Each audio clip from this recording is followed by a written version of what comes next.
Hello, my name is Melvin Turcios, and I'm the project manager for the NASA LaSpace Mission Concept Academy Team 14 Icebreakers. Hi, my name is Peggy Winsley. I am the Deputy Project Manager. Hello, my name is Luis Aramora, and I'm an engineer for Team 14. Hi, I'm Joanna Gonzalez, and I'm the Safety Manager. Hi, I'm Zoe Ahmed. I'm a Chief Administrator for Team 14. Hi, my name is Dragomir Nonov, and I'm part of the Science and Engineering team. Hello, my name is Oscar de Leon. I am an engineer. Hi, I'm Bridget Robles, and I'm a research scientist. Our spacecraft, LaWire, which is short for the Lunar Water Ice Reserves Explorer, is tasked to research the elemental composition of the preserved polar water ice within the regolith of the Moon. The area that we are researching is a permanently shadowed crater of the Moon, Shoemaker.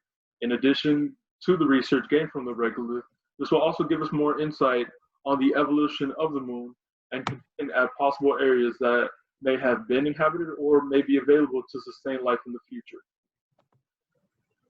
Our spacecraft will be released from the orbiter at a height of 20 kilometers above the Moon at the chosen landing site. The mission constraints consist of mass constraint of up to 10 kilograms, volume constraint of no larger than 60 centimeters cubed, and a budget constraint of $35 million. Here are three components we focused on for the lander. For the computation, we incorporated the use of an ICES onboard computer. It's reliable and fail-safe.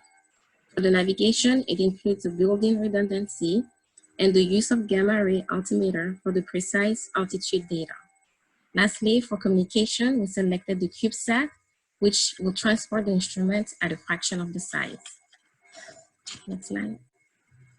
The evolution of the project started with the descent and lander.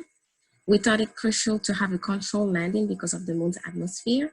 The payload included selection of instruments based on the elements on the Moon and to gather information. And to implement all of this, each department needed to work together from background research to selecting instruments, all within the guidelines of the project, the timeline of the project, and the budget. The objective of the mission is to investigate and research how the water ice is preserved within the lunar regolith. We also want to understand its composition and see if there is any organic minerals in it. The key components for this include a high hydrogen level, flat surface for the lander to touch down easily, and a deep, permanently shadowed region such as crater. For the landing site, we chose the South Pole because it has the highest probability of ice, and more specifically, we chose a crater named Shoemaker, which you can see on the pictures, and you can also see its coordinates.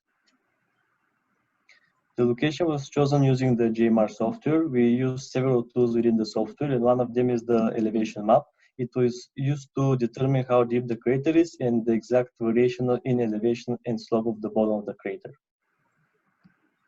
We also used the permanently shadowed regions map, which shows us that the Shoemaker is permanently shadowed, which increases the chances of having ice, and also the gravity anomalies map, which shows us that there is a higher anomalies under the Shoemaker, which also indicates that there might be water or ice under it. The scientific payload consists of two key instruments, the APX and the Sherlock spectrometer. The purpose of the APX is to determine the elemental composition of rocks and soils, which helps us retrieve data over coastal formation and polar water ice. It's also a very light instrument that's 3.3 times 2 inches. Also, Sherlock works with a laser and a camera to detect organic material, minerals, and potential biosignatures. It has a mass of 3.11 kilograms and a volume of 10.2 times 7.8 times 2.6 inches, so it meets the mission requirements. There are three main reasons why this mission possesses scientific potential. It will help us learn about the formation of the Moon because of the ancient nature of the crater. As seen on the figure, it also has a hydrogen level of about 146 parts per million. The camera within Sherlock will also return new footage of materials for research, topographical, and navigation purposes. The agent also indicates the possibility of preserved biosignatures and could also unravel the climate history of the Moon. Overall, the mission will help us determine the potential of lunar water as a resource for future human missions. So for the descent and lander design, we decided to go with a solid rocket propulsion system because we deemed that this was the most viable option for our chosen descent method, which is a soft landing. Due to the lessened gravity of the moon and the weight of our spacecraft, which is less than 10 kilograms, this will require less amount of thrust needed to achieve a soft landing. The leg system consists of 4 legs around the lander, and each leg has a dimension of up to 26 centimeters long, but could be less due to being retractable. The base of the design is able to rotate and adapt to the surface of the moon for craters, volcanoes, etc.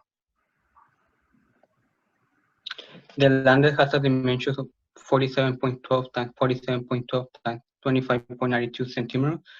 And it is powered by RTG component, and it is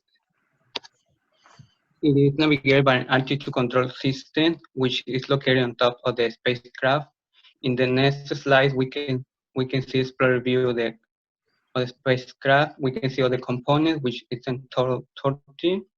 And since the lander is not able to move, and the work area of the payload is really very small, we designed the very arm to move and test the components in different sides of the moon. I am the designated safety officer for the icebreakers. All team members must complete SHE training before beginning the construction of the lander. The primary environmental hazard is the atmospheric temperature in the polar regions. The floors of polar craters reach frigid temperatures because they're permanently in shadows.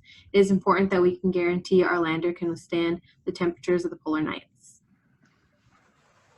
The personnel total is $2,457,600. The travel total is $11,671.40. The sum of our payload and software hardware is $20,720,415, and the projected total mission budget is $30,146,592.30. All right, so now that our PDR report is done, we have around a year until June 2021 to complete the prototype. So this is the part where we use our PDR as a guideline to create our design. And then from milestone 2 to milestone 3, that's around 1.5 years. That's when we start testing our prototype and all the parts within it so that they all work together holistically. And then after milestone 3 is we have around 2 months to finalize everything and make sure everything's working the way it should. And then on milestone 3, that's the flight readiness review. So that's when we take the spacecraft and make sure it's ready to be thrown into the air and launched, and make sure it lands properly and all the devices are set and safe, since we don't want them to burn throughout the flight.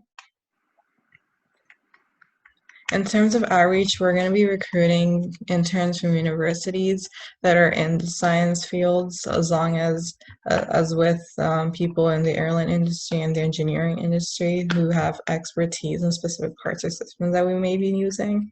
In terms of program management, our program and project is deemed a category 3 in NASA, which means that it's the lowest priority in terms of budgeting, where we only use around less than $250 billion. So our project initially gets reviewed by the Center Management Council, who gives feedback to the government PMC, who is also the DPMC, which is the mission directorate. So this person then reports back to the DA, which is the decision authority, who gives a final go on every single milestone to make sure we are meeting the agency's guidelines. I would like to thank everybody in Team 14 for their hard work and dedication in the formation of this PDR. And I would also like to thank Dan, Sherry, and our mentors, Dominique and Hannah, in giving us support while we were working on our project. Thank you.